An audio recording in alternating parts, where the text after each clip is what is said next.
അങ്ങനെ ഒരുപാട് നാളത്തെ ആഗ്രഹം പോലെ 2024 ഡിസംബർ 26 കൊടൈക്കനാലിലേക്ക് യാത്ര തിരിച്ചു. പോകുന്ന വഴിയിലുള്ള കാഴ്ചകളാണ് നിങ്ങളിപ്പോൾ കണ്ടുകൊണ്ടിരിക്കുന്നത്. ഏതാണ്ട് നാഗർകോവിലൊക്കെ കഴിഞ്ഞതിന് ശേഷം റോഡ് പണിയുടെ ഭാഗമായിട്ടാണെന്ന് തോന്നുന്നു. ഇരുവശങ്ങളിലും പണി നടക്കുന്നുണ്ട്.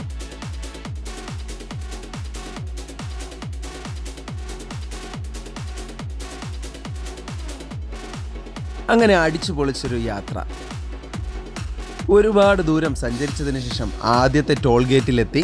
അവിടെ ചെന്ന് ഫാസ്ടാഗൊക്കെ ഉള്ളത് കൊണ്ട് വളരെ എളുപ്പത്തിൽ തന്നെ പരിപാടി കഴിഞ്ഞു.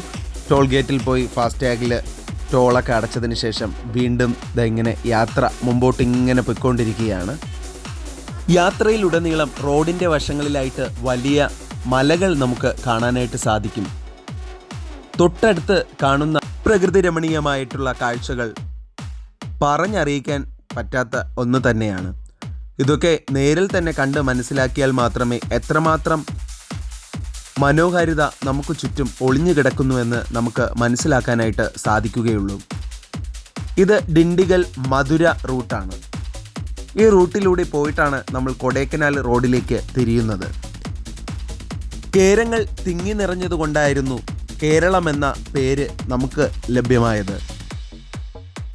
ഇന്ന് നമ്മൾ കേരളം വിട്ട് സഞ്ചരിക്കുമ്പോൾ ഒരുപക്ഷെ തെങ്ങുകൾ വളരെ നല്ല രീതിയിൽ ഒരുപാട് കൃഷി നമുക്ക് തമിഴ്നാട് പ്രദേശങ്ങളിലൊക്കെ കാണാൻ സാധിക്കും. എന്തിനേറെ പറയുന്നു, നാം ഇന്ന് അരച്ച് കഴിക്കുന്ന തേങ്ങ പോലും തമിഴ്നാട്ടിൽ നിന്നും വരുന്നവയല്ലേ.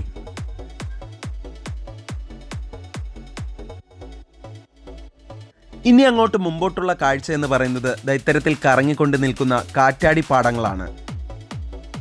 ഒരു കാറ്റാടി ഒരിക്കൽ ഒന്ന് കറങ്ങി വരുമ്പോൾ തന്നെ എത്രമാത്രം വൈദ്യുതിയാണ് ഉൽപ്പാദിപ്പിക്കപ്പെടുന്നതെന്ന് അറിയാമെന്നുള്ളവർ കമൻറ്റ് ബോക്സിലൊന്ന് കമൻറ്റ് ചെയ്തേക്കണേ.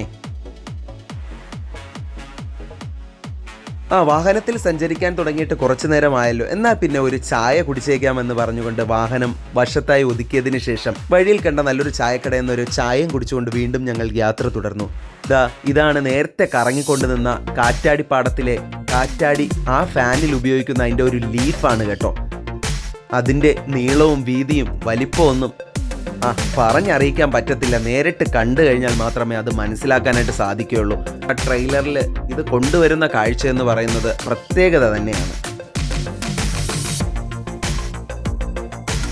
വീണ്ടും കുറച്ചു ദൂരം കൂടി സഞ്ചരിച്ചതിന് ശേഷം നമ്മൾ വീട്ടിൽ നിന്ന് തന്നെ തയ്യാറാക്കി കൊണ്ടുവന്നിരുന്ന ഉച്ചഭക്ഷണം കഴിക്കുന്ന കാഴ്ചകളാണിത്. നല്ല ചോറും പുളിശ്ശേരിയും ഒക്കെ ഉണ്ടായിരുന്നു.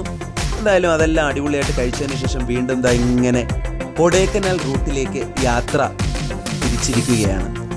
അങ്ങോട്ടുള്ള കാഴ്ചകൾ കണ്ണിന് വളരെയധികം കുളിർമ നൽകുന്ന ഒന്ന് തന്നെയാണ്. ഇരുവശങ്ങളിലും നിറച്ച് മരങ്ങളും, അതുപോലെ തന്നെ ഇടതുവശത്ത് നമുക്ക് കണ്ടാൽ തന്നെ മനസ്സിലാകും വലിയ വലിയ കുഴികളാണ്. അപ്പം ഇതിലെ യാത്ര ചെയ്യുന്നവർ, ഡ്രൈവ് ചെയ്യുന്നവരൊക്കെ വളരെ ശ്രദ്ധിച്ച് നല്ല രീതിയിൽ ക്ഷമയോടുകൂടി വാഹനങ്ങൾ ഓടിച്ചു പോവുക. അപ്പോൾ അങ്ങനെ അത്തരത്തിൽ നമ്മൾ വാഹനങ്ങൾ ഇങ്ങനെ ഓടിച്ചു പോകുമ്പോഴത്തേക്കും വളരെ സേഫായിട്ട് തന്നെ നമുക്ക് നമ്മുടെ ലക്ഷ്യസ്ഥാനത്ത് എത്താനായിട്ട് സാധിക്കും. പറഞ്ഞു വന്നത്, യാത്രാമധ്യേ കാണുന്ന ഭംഗിയുള്ള ചെടികളും മരങ്ങളും പച്ചപ്പ് എല്ലാവർക്കും ഇഷ്ടമാണല്ലോ. പ്രത്യേകിച്ച് മലയാളിയെ സംബന്ധിച്ച് പറയേണ്ട കാര്യമാണ് പ്രകൃതി ഭംഗി ആസ്വദിച്ചുള്ള യാത്രകൾ. ഇനിയും ഒരുപാട് ദൂരം സഞ്ചരിക്കേണ്ടതായിട്ടുണ്ട് കൊടൈക്കനാല് പ്രധാനപ്പെട്ട സ്ഥലത്ത് എത്തപ്പെടുവാൻ. ബാക്കി ഇനി നമുക്ക് സംസാരമൊക്കെ കൊടൈക്കനാലിൽ ചെന്നിട്ടാവാം.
അങ്ങനെ കുറച്ച് ദൂരം കൂടി സഞ്ചരിച്ച് വന്നപ്പോഴത്തേക്ക് ഇതാ മുമ്പിൽ ഒരു വാഹനം ഇടയിലൂടെ കയറിയതിൻ്റെ ബ്ലോക്ക് ഉണ്ടായിരിക്കുകയാണ്. നമ്മൾ കുറച്ച് നമ്മുടെ വാഹനമൊക്കെ ഒന്ന് പുറകോട്ട് എടുത്തു കൊടുക്കേണ്ടതായിട്ട് വന്നു. അതിനുശേഷം വാഹനങ്ങൾ വീണ്ടും സ്മൂത്തായിട്ട് സഞ്ചരിക്കാൻ തുടങ്ങി. ഇവിടുത്തെ റോഡിൽ പ്രത്യേകം ഇത്തരത്തിലുള്ള കുതിരകളെയൊക്കെ കാണാനായിട്ട് സാധിക്കും. അത് കഴിഞ്ഞ് കുറച്ച് ദൂരം കൂടി മുമ്പോട്ട് വന്നപ്പോഴത്തേക്കും വീണ്ടും ചായ കുടിക്കുന്നതിനായിട്ട് അവിടെ കണ്ട ഒരു ഷോപ്പിലിറങ്ങി. നല്ല ചായയും കോഫിയും അതുപോലെ ബിസ്ക്കറ്റും ഒക്കെ ഇവിടെ നിങ്ങൾക്ക് കഴിക്കാവുന്നതാണ്. പിന്നെ അങ്ങോട്ട് പോകുമ്പോഴത്തേക്ക് ഷോപ്പുകളൊക്കെ കുറവായത് കാരണം ചെറുതായിട്ട് ഇവിടെ നിന്ന് എന്തെങ്കിലുമൊക്കെ കഴിച്ചുകൊണ്ട് പോയി കഴിഞ്ഞാൽ നമുക്ക് ഡ്രൈവൊക്കെ ചെയ്യുമ്പോൾ കുറച്ചുകൂടി എനർജറ്റിക് ആയിട്ട് ഡ്രൈവ് ചെയ്ത് പോകാനായിട്ട് സാധിക്കും. അതുമാത്രമല്ല ഇടയ്ക്കിടയ്ക്ക് ഒന്ന് റെസ്റ്റ് ചെയ്ത് ഡ്രൈവ് ചെയ്യുന്നതൊക്കെ നമ്മുടെ ഡ്രൈവിങ്ങിനെ കൂടുതൽ സുരക്ഷിതത്വമുള്ളതാക്കി മാറ്റുക തന്നെ ചെയ്യും. ഇത് നമ്മൾ കൊടൈക്കനാലിൽ എത്തുന്നതിന് മുമ്പായിട്ടുള്ള ചെറിയൊരു വെള്ളച്ചാട്ടമാണ്. അവിടെ നമുക്ക് കുറച്ച് നേരം ഇറങ്ങി നിൽക്കാനൊക്കെ സാധിക്കും. ആ വരുന്ന വെള്ളം എന്ന് പറയുന്നത് അതിൽ തൊട്ട് നോക്കിയാലേ അറിയാവൂ, നമ്മൾ ഫ്രിഡ്ജിനകത്ത് വെച്ചിട്ട് എടുക്കുന്ന ഐസ് വാട്ടർ അതിനെക്കാട്ടിലും തണുപ്പെന്ന് വേണമെങ്കിൽ പറയാം. അങ്ങനെ അവസാനം നമ്മൾ കൊടൈക്കനാലിൽ നമ്മൾ ബുക്ക് ചെയ്തിട്ടിരുന്ന റൂമിൽ എത്തിയിരിക്കുകയാണ്. മെയിൻ സെൻറ്ററിൽ തന്നെയുള്ള ഹോട്ടൽ ഗോൾഡൻ പാർക്ക് ഇൻ എന്ന് പറയുന്ന ഹോട്ടലിലാണ് നമുക്ക് സ്റ്റേ നമ്മൾ റെഡിയാക്കിയിരുന്നത്.